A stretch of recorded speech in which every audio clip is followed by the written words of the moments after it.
నువ్వు నిరుపేదవని అనుకోవద్దు. ధనం నిజమైన శక్తి కాదు. మంచితనం, నిజాయితీ, పవిత్రతలే నిజమైన శక్తి. ఏ మనిషి ఎంత సంపాదించినా చివరికి ముగింపు మాత్రం మరణమే.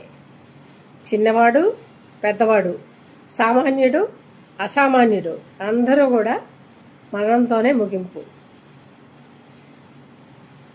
ఇది తెలుసుకుంటే జీవితం చాలా చిన్నది. ఇన్ని ఆరాటాలు కూడా ఉండవు.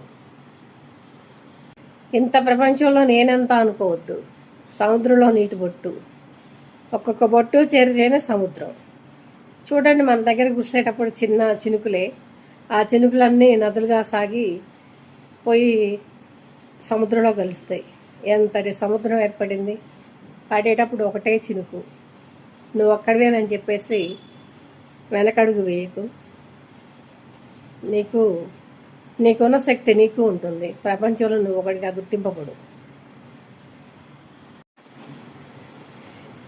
చిటికేడు బుద్ధి లేనప్పుడు ఏనుగంత బలం ఉన్నా ఉపయోగం లేదు.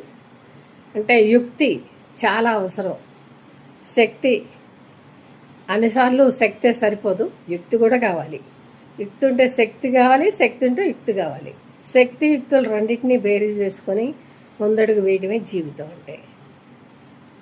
అందుకని మనకి బాగా బలం ఉంది కదా అని చెప్పేసి ముందుకు పోయినా అన్నిట్లో నెగ్గలేము. శక్తి కూడా అవసరం. శక్తితో పాటు బుద్ధి కూడా అవసరం. శక్తిని, బుద్ధిని రెండింటినీ సమపాళలో ఉపయోగిస్తేనే నువ్వు ముందడుగు వేయగలుగుతావు.